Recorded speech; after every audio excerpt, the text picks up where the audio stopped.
सोलापूरमध्ये वर्गीकरण विरोधात भव्य मोर्चाचे नेतृत्व धारावीचे माजी आमदार बाबूराव माने, राष्ट्रीय चर्मकार संघाचे राष्ट्रीय नेते संजय खामकर, चर्मकार विकास संघाचे नेते यांनी केले। तर सरसेनानी आनंदराज आंबेडकर व माजी समाज कल्याण मंत्री राजकुमार बडोले यांच्या मार्गदर्शनाखाली मोर्चाचे आयोजन करण्यात आले होते। सोलापूर जिल्ह्यातील 59 जातींमधील सर्व प्रमुख नेते उपस्थित होते। या मोर्चात भीमकन्या रुक्मिणीताई लोंढे सर्वांचेच लक्ष वेधून घेत होत्या।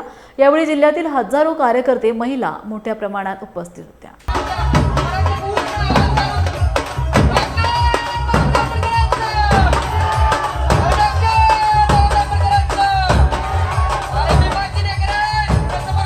नाही, मला कोणत्याही समाजावर टीका करायची नाही आहे। माझं म्हणणं आहे, परमपूज्य बाबासाहेब डॉक्टर आंबेडकरांनी आरक्षण ज्या समाजाला दिलेलं आहे त्या अनुसूचित जाती ह्या अनटचेबल, ह्या अस्पृश्य या नात्याखाली एकत्रित केलेल्या आहेत। त्याच्यामुळे ह्या सगळ्या अस्पृश्य 2000 वर्षापासून यांच्यावर अत्याचार झालेले आहेत। यांना शिक्षणापासून दूर ठेवलं गेलं आहे, यांना संपत्ती बाळगण्यापासून दूर ठेवलेलं आहे, यांना सार्वजनिक विहिरीवर पाणी भरण्यापासून दूर ठेवलेलं आहे। त्यामुळे हे मूळ जे अस्पृश्य आहेत, या सगळ्यांचा इतिहास जर पाहिला तर हे अस्पृश्य आहेत आणि या सगळ्यांना बाबासाहेबांनी एकत्र आरक्षण दिलेलं आहे। त्याच्यामुळे या ठिकाणी या आरक्षण विघटन करण्याचा हेतू जो आहे हा मुळात चुकीचा आहे आणि याच्यात जर ते करतही असतील तर या 59 जातींचा डेटा सरकारनं सार्वजनिक करणं हे गरजेचं आहे।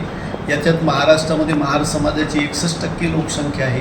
हे 61% लोकसंख्येचे सगळे शिकले अशातला भाग नाही। अजूनही गावखेड्यामध्ये प्रचंड वाईट परिस्थिती आहे। सगळ्या समाज बांधवांची आहे, एकाच समाजाची नाही आहे। मग तो मातंग समाज असेल, तो ढोर समाज असेल, तो चर्मकार असेल, तो वडार असेल, तो अजून सगळ्या जे बाकीचे सगळे आहेत त्या सगळ्यांची परिस्थिती अत्यंत भीषण आहे आणि म्हणून त्यांचा सारा डेटा या ठिकाणी जोपर्यंत वस्तुनिष्ठ आणि संख्यात्मक डेटा या ठिकाणी उपलब्ध होत नाही तोपर्यंत यांची विभागणीच केल्या जाऊ नये। बाबासाहेबांची भूमिका विभागणीच्या विरोधात होती, त्याच्यामुळे आमची पण भूमिका आहे हे उपवर्गीकरण हे झालं नाही पाहिजे अशी चांगली। परभणीमध्ये मोर्चा झाला, मुंबईत झाला, नागपूरला झाला, जालन्यात झाला, आता हा सोलापूरला होतो आणि प्रचंड मोठ्या ताकदीचे मोर्चे झालेले आहेत आणि त्यामुळं सरकार म्हणजे हादरलेलं आहे। पण तरीसुद्धा त्यांच्या जे काही गॉडफादर आहेत या सरकारचे, त्यांनी इन्सिस्ट केल्यामुळं या पद्धतीनं SCमध्ये फाटाफूट करण्याचा प्रयत्न केला जातो। आंबेडकर चळवळीला कुठेतरी नख लावण्याचा प्रयत्न केला जातो आणि आपण एक पाहिलं असेल की यांची भूमिका ही या महाराष्ट्रामध्ये OBC वर्सेस मराठा, त्याचबरोबर अनुसूचित जाती वर्सेस धनगर आणि आता अनुसूचित जातीमध्ये आपसामध्ये हे भांडण लावणं, हे म्हणजे फोडा फोडा आणि झोडा अशा पद्धतीचं राजकारण ही मंडळी करत आहेत आणि हे राजकारण यांना म्हणजे ह्यांच्या फायद्याचं असलं तरी महाराष्ट्राच्या फायद्याचं नाही हे लक्षात घ्या। आणि त्यामुळं माझं या सरकारला सांगणं आहे की अशा पद्धतीने आपण कुठल्याही प्रकारचा प्रयत्न करू नये, जेणेकरून आपलं हे सरकार आज जरी आपण किती मजबूत आहोत असं म्हणत असलं तरी येणाऱ्या काळामध्ये आंबेडकर समाज आणि त्याचबरोबर संपूर्ण अनुसूचित जाती असतील, अल्पसंख्याक असतील, ही सर्व मंडळी जर विरोधात गेली तरी कुठे जाती त्याचा पत्ता लागणार नाही। त्यामुळं सरकारने वेळीच विचार करून याला उपवर्गीकरण थांबवावं, बदल कमिटीचा जो गुपचूप निर्माण केलेला अहवाल आहे तो रद्द करावा, किंबहुना ते कायमचं रद्द व्हावं यासाठी आम्ही 30 जूनला मुंबईमध्ये 3 ते 4 लाख लोकांचा प्रचंड मोठा मोर्चा काढला आणि त्यातून सरकारला इशारा दिला की तुम्ही आमचं आरक्षण संपवण्याचा घाट घातलेला आहे। आमच्या 18 पगड जातीमध्ये तुम्ही भांडणं लावण्याचा प्रयत्न करताय।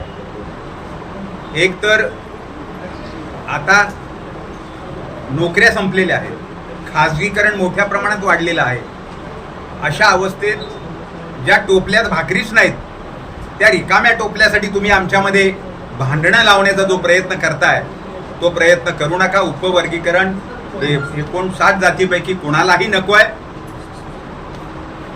मातंग समाजातली काही मंडळी, एका दुसरा टक्का असेल, काही मंडळी आरक्षण मागतायत ती थोडीशी वेगळ्या नादाला लागलेली आहेत आणि त्याच्यातून ते मातंग समाजाचंही नुकसान करतायत आणि बाकीच्या 59 जातीचंही नुकसान करतायत आणि म्हणून या संदर्भामध्ये राज्यामध्ये आता प्रचंड मोठ्या प्रमाणात मोर्चे निघायला लागलेले आहेत आणि या निमित्ताने 59 जातीचे सर्व समाज बांधव या ठिकाणी या मोर्चामध्ये मोठ्या संख्येने सहभागी होत असताना प्रत्येक समाजाचे प्रतिनिधी या ठिकाणी या मोर्चामध्ये विशेष करून उपस्थित राहणार आहेत आणि असेच मोर्चाची सुरुवात उपवर्गीकरणाच्या विरोधामध्ये मुंबईला 30 जूनला झाली आणि 5 लाखाच्या जवळपास तिथे अनुसूचित जातीचे समाज बांधव उपस्थित झाले आणि त्या वेळेससुद्धा आम्ही सरकारला त्या ठिकाणी इशारा दिला, भीमटोरा दिला आणि त्यानंतर त्या ठिकाणी सरकारची भूमिका ही आपल्याला बदलताना दिसते आहे. परंतु आम्ही शांत बसणार नाही. उपवर्गीकरणाचा विषय हा सरकारने पूर्णपणे बंद केल्याशिवाय आमचा हा संघर्ष संपणार नाही. दिल्लीचा आता जो संघर्ष बघितला, या संघर्षामध्ये युवा पिढी ही डॉक्टर बाबासाहेब आंबेडकरांच्या विचाराने प्रेरित झालेली होती. बाबासाहेबांचे विचार आणि लोकशाही अनुभव साठेंचे विचार सांगण्यासाठी मी सध्या महाराष्ट्रभर लोकांना चर्चेत आहे.